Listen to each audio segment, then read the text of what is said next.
Hello everyone. हम लोग यहाँ पे पढ़ रहे हैं बिहार बोर्ड वर्ग 7। उसका हम लोग देखेंगे अध्याय 11। तो अध्याय 11 में हमें पढ़ना है सरल समीकरण यानी कि सिंपल इक्वेशन। ठीक है, तो हम लोग देखेंगे इसका जो प्रश्नावली 11.1 है, इसको आज हल करेंगे। तो देखिए, प्रश्नावली 11.1 को हल करने से पहले थोड़ा सा हम लोग यहाँ पे कुछ बेसिक चीज़ें हैं उसको जान लेते हैं। उसके बाद हम लोग देखेंगे प्रश्नावली 11.1। देखिए, इसमें जो है समीकरण के सवाल में हमें जो याद रखने योग्य बातें हैं, तो देखिए इसमें जो है, देखिए अगर जो समीकरण का सवाल होगा ना, तो उसमें ये बराबर का चिन्ह जो होगा ही होगा। अगर ये चिन्ह नहीं होगा तब उसको हम बोलेंगे कि वो जो है समीकरण नहीं बना रहा है। ठीक है, यानी कि बराबर होना ही चाहिए। अगर ये चिन्ह नहीं होगा तो वो समीकरण नहीं होगा। ठीक है, उसके बाद जो है यहाँ पे हम लोग कुछ चिन्ह याद रखेंगे। उसके बाद जो फिर हम लोग प्रश्नावली पे जाएंगे। देखिए, जैसे कि यहाँ पे है बराबर। ठीक है, तो इधर जो होता है, इधर होता है LHS। ठीक है, यानी कि लेफ्ट हैंड साइड, यानी कि दायां पक्ष। उसी तरह जो बराबर के दूसरी तरफ होता है RHS। ठीक है, तो हो जाएगा राइट हैंड साइड, यानी कि दायां पक्ष। तो इसमें जो है चिन्ह याद रखना है। जैसे कि ये माइनस है, ठीक है ना, तो बराबर के जब उस पार जाएगा तो क्या हो जाएगा, प्लस में हो जाएगा। ठीक है, उसके बाद जो है अगर इधर प्लस रहेगा यानी कि LHS में, तो RHS यानी कि दूसरी तरफ जाएगा तो क्या हो जाएगा, माइनस हो जाएगा। उसी तरह अगर LHS में अगर गुना का चिन्ह होगा तो दूसरी तरफ जाकर क्या हो जाएगा, भाग हो जाएगा। फिर जो है भाग रहेगा तो दूसरी तरफ जाकर के क्या हो जाएगा, गुना हो जाएगा। ठीक है, तो आपको क्या करना होगा, ये जो चिन्ह है इसको अच्छे से याद करना होगा, ताकि आप जब भी समीकरण का जब भी सवाल बनाइएगा तो आपको ये चिन्ह जो बहुत काम देगा। तो आइए हम लोग देखते हैं अब यहाँ पे जो प्रश्नावली 11.1 है।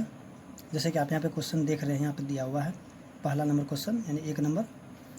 देखिए, संजू और कैलाश कंचे खेल रहे थे। ठीक है, संजू के पास X कंचे थे, जबकि कैलाश के पास उसके दुगने से भी 5 अधिक थे। ठीक है, तो यहाँ पे तो खैर समीकरण बना हुआ है, तो इसी को हम लोग यहाँ पे नोट कर लेते हैं। क्वेश्चन नंबर 1 का, संजू के पास, संजू के कंचे कितना है, बराबर X है। ठीक है, उसके बाद जो है कैलाश के जो कंचे थे, देखिए कैलाश के कंचे कितना था, जो संजू के पास जितना कंचा था ना उसका क्या था, दुगना था। तो संजू के पास X था तो इसका दुगना कितना हो जाएगा, 2X। लेकिन दुगने से भी कितना था, यानी कि 5 अधिक था, यानी कि प्लस में 5। तो ये हो जाएगा कैलाश के कंचों की संख्या, यानी कि संजू के कंचों से दुगना से भी कितना था, 5 अधिक था। तो ये हो गया इसका जो कि यहाँ पे दिया हुआ था। ठीक है, तो हमें यहाँ पे बताना है, यानी कि पहला क्वेश्चन, यदि संजू के पास 5 कंचे हो, ठीक है, तो कैलाश के पास कितने कंचे होंगे। तो देखिए समीकरण, अब जो यहाँ पे सवाल जो है इस प्रकार से हम बनाएंगे। यहाँ पे दिया संजू के पास बराबर 5 कंचे हैं। ठीक है ना, तो बोल रहा है कि कैलाश के पास कितने कंचे होंगे। यहाँ पे कैलाश के पास कंचों की संख्या कितना हो जाएगा। देखिए अब जो है यहाँ पे ध्यान दीजिए, यहाँ जो है क्योंकि X का मान, यानी संजू के पास जो कंचा था X, तो यहाँ पे संजू के पास 5 दिए थे, X का जगह पे हम क्या लिख सकते हैं, 5। ठीक है ना, तो अब जो है कैलाश के पास कंचों की संख्या कितना है, यानी कि 2X प्लस में 5। ठीक है ना, तो अब यहाँ पे क्या करेंगे, 2, देखिए इसके बीच में कुछ भी नहीं, यानी कि जैसे 2X है। ठीक है ना, तो इसके 2 गुना में X है, तो यहाँ क्या करेंगे, X को हटा देंगे, यहाँ पे गुना, और X की जगह जो है कंचों की संख्या कितना था, संजू के पास 5 था, तो यहाँ पे लिखेंगे 5, और ये प्लस में 5। तो 5 दूनी 10 और प्लस में 5, 10 5 15। तो हम देखेंगे यहाँ जो कैलाश के पास जो कंचों की संख्या कितना हो गया, 15 हो गया। ठीक है, तो इस तरह से जो है 1 नंबर क्वेश्चन बन चुका है। अब हम देखेंगे इसका जो दूसरा नंबर क्वेश्चन है दिया हुआ है, यदि संजू के 8 कंचे हो तो कैलाश के कंचों की संख्या क्या होगा। उसी प्रकार से बनाएंगे जैसे क्वेश्चन नंबर 1 को बना है। लिखेंगे संजू के पास बराबर 8 कंचे, तब कैलाश के पास कंचों की संख्या कितनी होगी। तो देखिए उसी तरह से 2x प्लस में 5, यहाँ पे 2 इंटू, अब x हटा देंगे, यहाँ पे x की जगह हम क्या लिखेंगे 8 और प्लस में 5, तो 8 दूनी 16 5, ये वाला 5, उसका 16 5 21। तो कैलाश के पास कितने हो जाएगा कंचों की संख्या, 21 हो जाएगा। ठीक है ना। अब देखेंगे आगे जो क्वेश्चन नंबर 3 है जो कि दिया हुआ है, यदि संजू के पास 17 कंचे हो तो कैलाश की कंचों की संख्या क्या होगी। तो लिखेंगे संजू के पास अब कितना हो गया कंचे, संजू के पास यानी कि हो गया है 17 कंचे। ठीक है ना, यानी संजू तो x था तो संजू का हमेशा x ही रहेगा। तो अब कैलाश के पास कंचों की संख्या कितना होगा, कैलाश के पास जो है कंचों की संख्या हो जाएगा उसी प्रकार यहाँ पे 2x प्लस में 5, तो 2 इंटू एक्स का मान कितना 17 और प्लस में 5, 17 दूनी 34 और प्लस में 5, तो कितना हो जाएगा 39। यानी कि कैलाश के पास जो कंचों की संख्या कितना हो जाएगा 39। ठीक है ना। अब देखें क्वेश्चन नंबर 4 जो कि दिया, यदि कैलाश के पास 23 कंचे हो, यानी कि अब जो है कैलाश के पास जो है कितना कंचा हो गया 23 कंचे। ठीक है ना। तब संजू के पास कितना होंगे, तब संजू के पास कंचों की संख्या कितनी हो जाएगी। देखिए यहाँ करना होगा, जैसे देखिए संजू के पास कितना होगा, कैलाश के पास कितने कंचे हैं। तो देखिए कैलाश के पास जो है 2x प्लस में 5 है, इसका इतना मान है, तो यहाँ पर हो जाएगा 2x प्लस में 5 और इसका जो वैल्यू कितना दे दिया 23 दे दिया है। तो हम क्या करेंगे यहाँ से x का मान निकाल लेंगे। जब x का मान निकल जाएगा तब पता चल जाएगा कि संजू के पास कितने, क्योंकि संजू यहाँ पे पहले ही बता दिया था कि संजू के पास x कंचे हैं। ठीक है ना। तो आइए हम सॉल्व कर लेते हैं इसको। देखिए 2x यहाँ पे बराबर में 23, अब देखिए ये प्लस 5 है तो यानी कि ये दूसरी तरफ जाकर क्या हो जाएगा माइनस में 5 हो जाएगा। तो जगह 2x प्लस बराबर में 18, तो x बराबर कितना हो जाएगा 18 बट्टा में 2, क्योंकि ये गुना में है तो दूसरी तरफ जाकर क्या हो जाएगा भाग में हो जाएगा। ठीक है ना। तो बट्टा में तो वही भाग होता है, तो इसको काट देंगे कितना हो जाएगा 9, तो x कितना हो जाएगा 9। तो अब यहाँ पे देखेंगे जो संजू के पास संख्या हो जाएगा कंचों की 9। तो इस तरह से जो है निकल गया है संजू के पास जो 9। ठीक है ना, समझ गए होंगे। अब देखिए आगे क्वेश्चन, चलिए और आगे जो क्वेश्चन दिया हुआ 5 नंबर में फिर से वही बात जिस तरह से अभी हमने बनाया था, यानी कि कैलाश के पास जो है कितने कंचे हो गया, कैलाश के पास बराबर 55 कंचे हैं। तब संजू के पास कितने हो जाएंगे, संजू के पास कंचों की संख्या कितना होगा, क्योंकि इसका तो x है, तो उसी तरह 2x प्लस में 5 बराबर में, यानी कि ये पूरा मान किसका है, यानी कि कैलाश के पास पहले 2x प्लस 5 था और इस टोटल का मान कितना है 55, यानी कि दोनों ही बराबर है। ठीक है ना। तो 2x बराबर में 55 माइनस में 5, तो 2x बराबर कितना है 50, तो x कितना होगा 50 बट्टा में 2, काटेंगे तो हो जाएगा 25, तो x का मान कितना निकल गया 25। तब बोलेंगे संजू के पास कितने हो जाएंगे कंचे 25 हो जाएंगे। ठीक है ना। उसके बाद जो है इस तरह से जो क्वेश्चन नंबर 5 था समाप्त हो चुका है। अब जो है यहाँ पे क्वेश्चन नंबर 6 दिया हुआ है, तो यहाँ पे बताना है इन सवालों को करने के बाद तुम क्या निष्कर्ष निकाल सकते हो। तो यहाँ पे हम देखेंगे कि इन जो सवाल को जो है करने के बाद हम यही निष्कर्ष निकाल सकते हैं, ये जो है सरल समीकरण बनाता है। ठीक है ना। आइए अब हम देखते हैं इसका क्वेश्चन नंबर 2। तो क्वेश्चन नंबर 2 में जो कि दिया हुआ है यहाँ पे दिया कि निम्न में जो समीकरण है उस पर घेरा लगाइए। जैसा कि हमने पहले ही बता दिया था कि जिसमें अगर बराबर होगा, ठीक है, तब वो क्या हो जाएगा, सरल समीकरण बनाएगा। अगर बराबर नहीं है तो वो समीकरण नहीं बनाएगा। तो देखिए यहाँ जो है x + 2 = 5 है, तो यानी कि ये जो है समीकरण बना रहा है। अब देखिए इसमें जो किसी में भी बराबर नहीं है, ठीक है ना, इसमें किसी में बराबर नहीं है, तो यहाँ पे जो कोई भी समीकरण नहीं बना, सिर्फ इसको छोड़ करके यहाँ पे कोई भी समीकरण नहीं बना, क्योंकि यहाँ पे सिर्फ 3x है, बराबर का चिन्ह नहीं है, x + 5 है यानी कि इसमें बराबर नहीं है।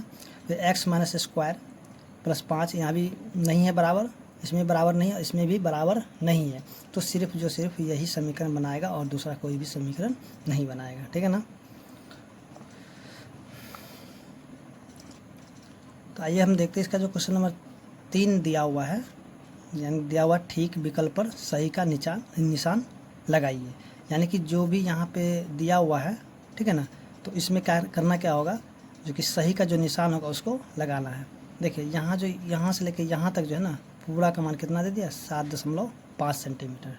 अब देखिए यहाँ से लेके यहाँ तक जो है x सेंटीमीटर और यहाँ से लेके यहाँ तक 2 सेंटीमीटर है। तो इसको जो है हम इस तरह से भी दिखा सकते हैं, जैसे कि देखिए x प्लस में 2 बराबर में 7.5। तो देखेंगे यहाँ पे इस तरीके से समीकरण बना रहा है। तो यहाँ पे देखें ऐसा कोई भी समीकरण नहीं है, ठीक है ना।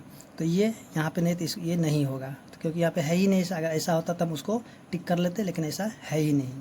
तो अब हम क्या कर सकते हैं, या तो यहाँ पे ये हो सकता है कि देखिए यहाँ से लेकर यहाँ तक वैल्यू कितना है, यानी कि x प्लस में 2। तो देखिए यहाँ इधर का पार्ट यहाँ तक क्या है, x है, और इतना दूर का पार्ट कितना है, 2 है। तो यानी कि इन दोनों को जोड़ दे तो x प्लस में 2, यानी कि पूरे का मान निकल जाए, जो कि यहाँ पे पहला ऑप्शन है। तो यहाँ पे पहला ऑप्शन हो जाएगा। उसी तरह और भी चेक करेंगे, तो यहाँ पे जो है कोई भी और नहीं है। उसके बाद हम देखेंगे जैसे कि सी नंबर, तो सी नंबर जो है यानी कि यहाँ से लेकर यहाँ तक का कितना है, 7.5 है। उसका x - 2, तो x - 2 तो होगा ही नहीं, क्योंकि बी नंबर यहाँ पे नहीं बनेगा। क्योंकि देखिए यहाँ पे x प्लस में 2 हो जाएगा, लेकिन x - 2 नहीं होगा। उसके 7.5 तो हो जाएगा, क्योंकि यहाँ से लेकर यहाँ तक का मान जो है 7.5 है। उसके बाद जो है डी नंबर दिया x प्लस में 7.5, तो ये भी गलत हो जाएगा, क्योंकि इसमें से ये घटेगा तब इसका मान निकलेगा, ठीक है ना। उसके बाद यहाँ भी नहीं होगा, उसके बाद इसमें भी नहीं होगा, ठीक है ना। तो इस तरह से हम देखेंगे जो कि 3 का जो 1 नंबर था वो सॉल्व हो चुका है। अब देखिए अब जो है यहाँ पे दूसरा दिया हुआ है, यानी कि उपयुक्त चित्र के आधार पर बताइए निम्न में से कौन सा संबंध सही है। तो देखिए यहाँ पे हम देखेंगे जैसा कि जैसे कि 3 प्लस में y प्लस में z बराबर में 9 सेंटीमीटर, ठीक है ना। तो ये मेरा यहाँ पे समीकरण बना रहा है। तो ऐसा हम देखेंगे कहाँ पे है, तो 3 + y + z बराबर 9। तो यहाँ पे देखेंगे डी नंबर ऑप्शन में जो है 3 + y + z बराबर में 9 दिया हुआ है। तो यानी कि ये वाला समीकरण सही है। उसके बाद जो है यहाँ पे देखेंगे अगर इसको सी नंबर को 3 + y + z स्मॉलर देन 9, तो ये भी गलत होगा, क्योंकि ये तो इन सभी के जो क्या है बराबर है, ठीक है ना। क्योंकि 3 + y + z क्या है, 9 के बराबर है। लेकिन यहाँ पे बोल रहा है क्या, ये जो है छोटा और ये बड़ा है, जो कि गलत हो जाएगा। उसी तरह यहाँ पे दिया हुआ है जो कि 3 + y + z जो है बड़ा है 9 से, तो ये भी गलत है, क्योंकि ये सभी का मान क्या है, इसके बराबर है। अब देखिए यहाँ पे जो दिया हुआ 3 + y - में z बराबर 9, तो यहाँ पे ये भी गलत हो जाएगा, क्योंकि यहाँ पे प्लस ये सभी जुट जाएगा, यहाँ पे माइनस नहीं होगा, ठीक है ना। तो इस तरह से हम देखें जो क्वेश्चन नंबर 3 था उसका आंसर हो चुका है। अब जो है यहाँ पे क्वेश्चन नंबर 4 है, उसको यहाँ पे देखना है। जैसे नीचे दिए रेखाखंडों के लिए उपयुक्त समीकरण बनाइए। जैसे कि यहाँ पे रेखाखंड दिया हुआ है, तो इसका हमें समीकरण बनाना है। तो जैसा कि 4 नंबर है, ठीक है ना। तो 4 नंबर का जो पहला क्वेश्चन है, जैसे देखिए यहाँ पे 5 है, यानी यहाँ से लेकर यहाँ तक 5 है, फिर यहाँ से लेकर यहाँ तक 3 है, और यहाँ से लेकर यहाँ तक z है। और ये पूरे का जो है ना जब जोड़ देंगे तो 11 के बराबर हो जाता है। तो हम इसको लिख सकते हैं 5 प्लस में 3 प्लस में z बराबर में कितना, 11। तो इस तरह से जो ये क्या हुआ, समीकरण जो एक बन चुका है, क्योंकि हमें यहाँ पे समीकरण बनाना था। तो इस तरह से यहाँ पे समीकरण बन चुका है। तो इस तरह से आप समझ गए होंगे जो क्वेश्चन नंबर 4 का 1 नंबर था, इसको सॉल्व करना नहीं, सिर्फ हमें समीकरण बना के ही छोड़ देना है, ठीक है ना। देखिए अब जो है दूसरा क्वेश्चन, तो दूसरा क्वेश्चन को उसी तरीके से देखिए 1.5 2.5 यहाँ पे क्यू, यानी कि यहाँ से लेके यहाँ तक जो रेखाखंड है उसका मान कितना 1.5 सेंटीमीटर, फिर यहाँ से लेके यहाँ तक 2 है, फिर यहाँ से लेके यहाँ तक 2.5 है और यहाँ से लेके यहाँ तक क्यू है। और इन सभी को जब हम जोड़ देंगे तो कितना 7 सेंटीमीटर के बराबर हो जाएगा। तो इसके लिए हम समीकरण बना लेंगे 1.5 प्लस में 2 प्लस में 2.5 प्लस में क्यू और बराबर में कितना हो जाएगा 7 सेंटीमीटर। इस तरह से हम देखेंगे कि इसका भी जो समीकरण बन चुका है, ठीक है ना। अब हम देखेंगे इसका जो क्वेश्चन नंबर 3 है, इसको भी उसी प्रकार से हमको समीकरण बनाना है। देखिए जैसे कि आप यहाँ पे देख रहे हैं दिया हुआ है, यहाँ से लेकर यहाँ तक जो रेखाखंड है उसका मान दिया है s, और यहाँ से लेकर जो यहाँ तक उसका मान दे दिया 8, ठीक है। और पूरे का मान कितना दे दिया 3s। तो इसको भी हम समीकरण उसी तरह से बना लेंगे। देखिए क्वेश्चन नंबर 3, तो ये हो जाएगा s प्लस में 8 बराबर में 3s। तो ये भी एक समीकरण बन चुका है, ठीक है ना। अब देखिए आगे जो दिया हुआ है क्वेश्चन नंबर 4, ठीक है। कहने का मतलब जो पूरा का मान देगा ना उसको हम बराबर के बाद लिख लेंगे, ठीक है। सीधे 5 प्लस में q प्लस में p बराबर में p प्लस में 13। तो ये भी एक समीकरण बन चुका है। तो क्योंकि देखिए जब पूरा का मान जो होगा बराबर के उस पार चला जाएगा। उसका देखें क्वेश्चन नंबर 5 को उसी तरह यहाँ पे दिया है a प्लस में 15 प्लस में b प्लस में b, और ये हो जाएगा पूरा का मान कितना है 52 है। तो इस तरह से इसका भी जो समीकरण बन चुका है, ठीक है ना। तो इस तरह से हम देख लीजिए क्वेश्चन नंबर 4 तक जो है उसका आंसर आ चुका है। तो उम्मीद करते हैं कि आप लोग जो है क्वेश्चन नंबर 4 तक समझ गए होंगे। अगर आपको अच्छा लगा हो मेरा वीडियो तो प्लीज़ मेरे चैनल को लाइक और सब्सक्राइब कर दें। धन्यवाद।